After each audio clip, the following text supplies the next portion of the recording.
Hello, this is Tegan Musser, an intern for Databator. I'm interviewing Nate Vander Plaats, City Administrator of Lennox. This is a segment to help bring recognition and appreciation for the digital age and what we take for granted. The digital age is what we currently live in and the world around us, filled with technology and how it's impacted the daily lives of everyone around us. All right, Nate, to get started, can you walk me through your career path and how you ended up where you are today? Oh gosh.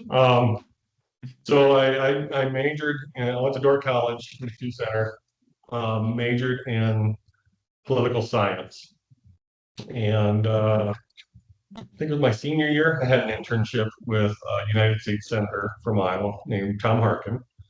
And as I was wrapping up that internship, looking for jobs for the next spring, a position came open in that office in Sioux City. So I jumped at it, got the job. Figured I would be there for a couple of years before going back to law school. Always figured that was what I wanted to do. And so there's a law school entrance exam called the LSAT. Okay. I bombed it, like bottom quartile bombed it. So USD is the only school that let me into law school, and even that was conditional on my first semester. So I said, well, maybe law school wasn't for me after all. And I just hung out, did worked for that office for about 9 years. While I was there, I went back to school for my master's degree in public administration. So went to Iowa State. It was a distance program, so I really only had to be on campus once, and that was to defend my research. Um, I went twice because I wanted a student ID so I could go to football games, and I never actually went to a cycling football game. So, which is fine. I'm a Hawkeye anyway. Anybody Yeah. that knows me knows that. But I went to Iowa State for my master's. Um, so I knew that after I was done in Harkin's office, which I knew was going to come at some point, whether he retired or whether I left, because I didn't want to go to DC. I just too much concrete for me. I need to be around open areas, and I always loved living in Iowa. I worked in two offices there. I worked in the Sioux City office and the Davenport office, so both rivers, Mississippi and Missouri, Mhm. and got to see an awful lot of the state. I think I visited all but four counties in Iowa in that job. Um, you get to meet some really cool people. Iowa was the home of the first presidential caucuses in the country. So every presidential candidate that came through on that side of the ticket, we get to meet, and spend time with. And, so we've worked with the last 3, 4 presidents and worked on campaigns and so on and so forth. So it was a lot of fun. A lot of great people that we met over the years, but it was time to leave. Um, I went and got my master's in public administration because I figured I wanted to be in local government. I spent a lot of time working with local government in that job, and I really enjoyed it, especially the small towns and the issues that they were trying to overcome. So wrapped up my master's, and the month I was graduating, a nonprofit in Sioux City, Goodwill of Great Plains, reached out to me and said, "Hey, would you consider helping us out for a few years?" So I said, "Yeah, I got nothing better to do. I might as well." So I ended up being there for 6 years. First, I was overseeing their mission programs in Iowa and Nebraska. So they had a camp, they had all their rehabilitation, their work training programs, all the stuff you think about with Goodwill. It's not just stores, right?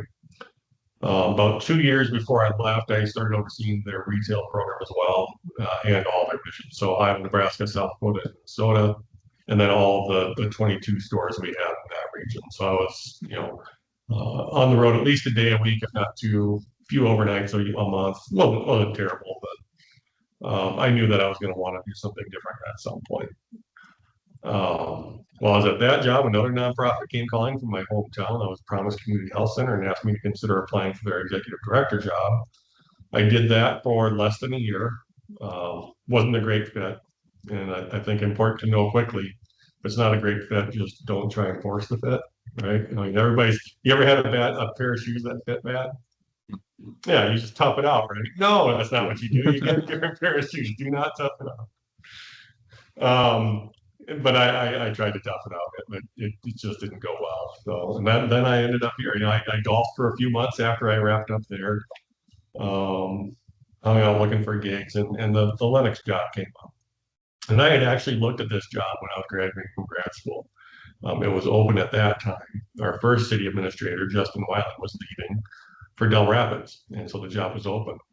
And I ended up looking at the city council minutes over the course of a few years and didn't love what I saw and thought maybe now's not the best time to be there. So, but eventually it came around. So I've been here for it'll be 8 years in December. So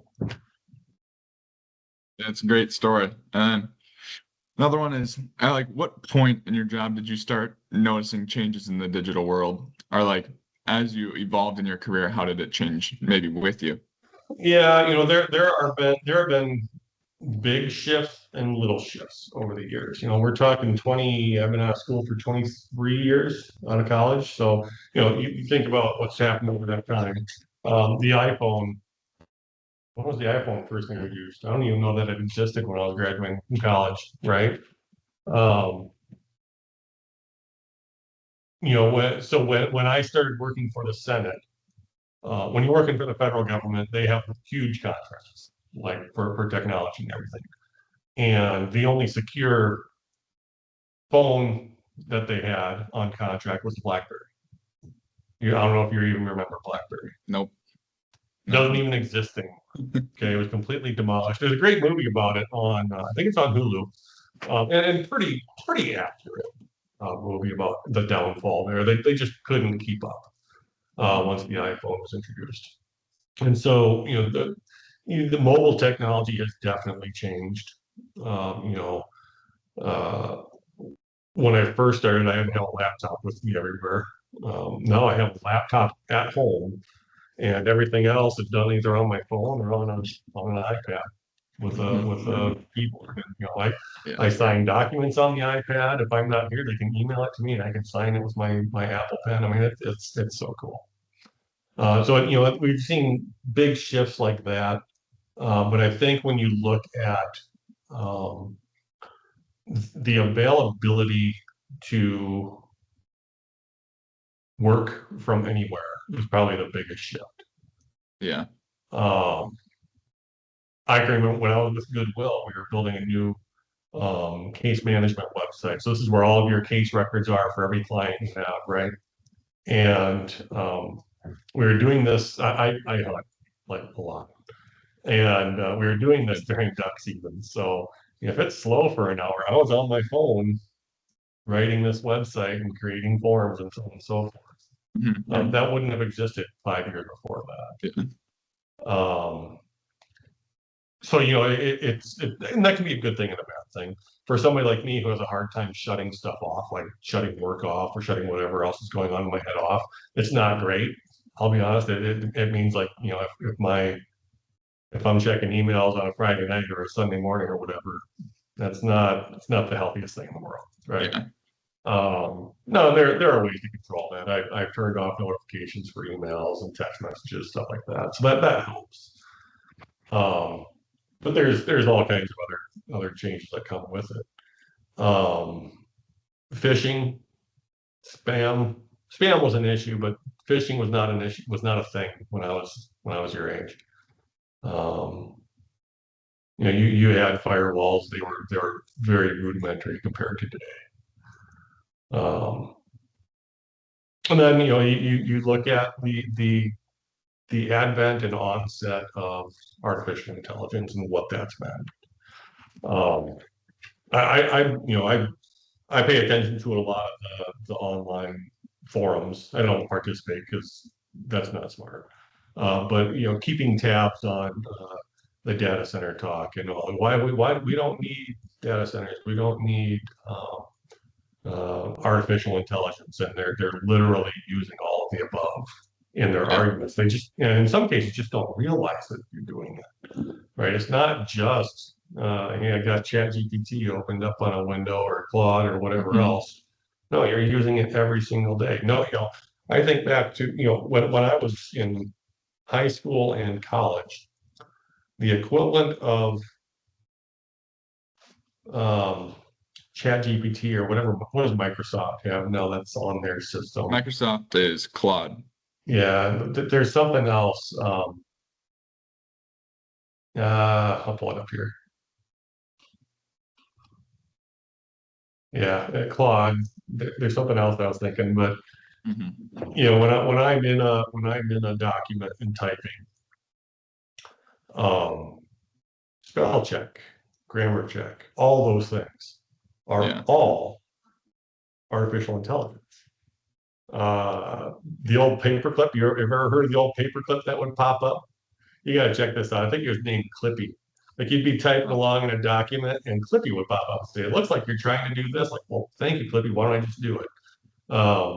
They ended up getting rid of it. I think it was a little too intrusive, maybe. Just it would pop up when you didn't want it or but in terms of early AI, that was it. But Hmm. we've been using this stuff for decades. It's just a lot more powerful now than it Yeah. ever has been. It's intelligent. It's actually learning, and so on and so forth. I use chat at least daily. Hmm. Um, Sometimes for complex things, sometimes for, hey, I just need this proofread. I need to proofread an email. Um, there are times where I'm having a hard time coming up with my words for an email. I need this email to say this. I need to do it professionally, but I need it to be a little bit punchy and to the point, but still professional. Hmm. And I'll throw something in, and I always have to edit it, but it works, and that's come a long ways from what we used to have. I think Microsoft is Copilot now that I think about Oh, it. there we go. Yeah, there we go. Yep. And then along those lines of like the digital age and the data centers, like could you walk me through like what your day would be like if you were to lose all that technology and all that stuff today? I I know would it's I probably would a little say hard, but the way I use it today, whether it's cloud programs or city council agendas or Gmail or chat or Copilot, any of those things, I would bet you'd probably be adding 2 hours a day to my work, at least. yeah. Uh, It's you yeah. know, chat alone has probably saved me 30 minutes a day of work. Hmm. And it's not that you're handing work off to it. It's that you are assigning somewhat low priority but sensitive topics, right? An Hmm. email doesn't, it's not necessarily a ground shifting communication, but the way it's worded and the way it's interpreted is really important in some cases. And if I'm trying to get 20 partners together to coalesce around a single idea and solution to that idea, how I word that email is incredibly important, right? I Hmm. can't, I can't leave certain people out or I have to make sure that everybody's perspective is considered in that email. And so that's where it really comes in helpful. And I know like if we were to lose that, everybody would have to come in person for all those city council meetings. You would not get everybody coming in online. And then along those lines, like how important is the digital age to a community like Lennox? And like how does it impact the community around us? Well, I think, first of all, you look at how we communicate information now. Hmm. There are public record laws, open meeting laws, things that we are required by law to do and provide. We're required to post our meetings in the front window, the agenda. Hmm. Man, nobody looks at that. I bet in my time here, less than a dozen people have looked at that in the front window. Where are they going? They're going online. They're going to go to our website. They're going to go to our agenda management site. But we're still required by law.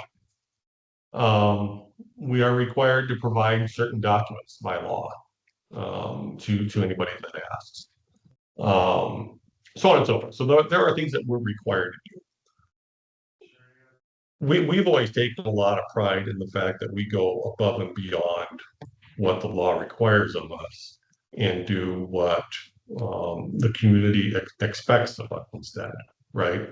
Um, so if you look at our city council agendas, for example, you'll see every item that has an action item has a document on it. It has a memo explaining the issue. Um, if you go to our website, all of our financial reports, performance management reports, all kinds of documents just freely available to anybody that has the opportunity to look. No, it's not that we can't look for them and get them to them as well, but it's all available. If we've always taken the approach that if we don't have a reason to not disclose it, then disclose it and then make it public.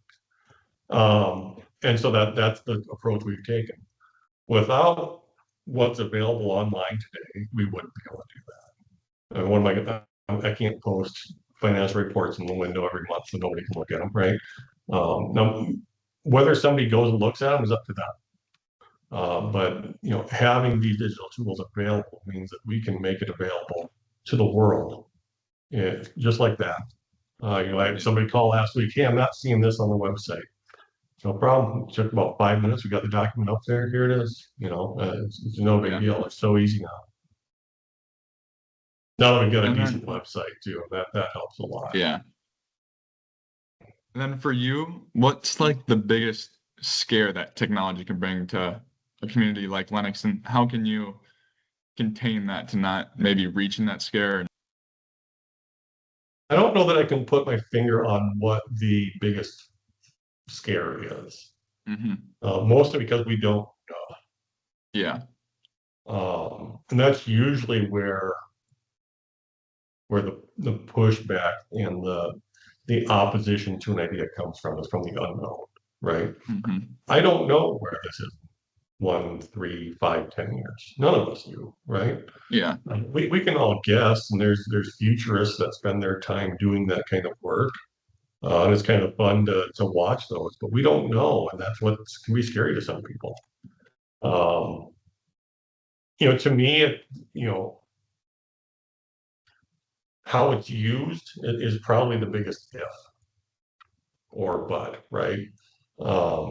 It's a great tool if these guidelines are followed. It's a great tool, but you have to make sure it's kept safe and available and free for the public. Yeah.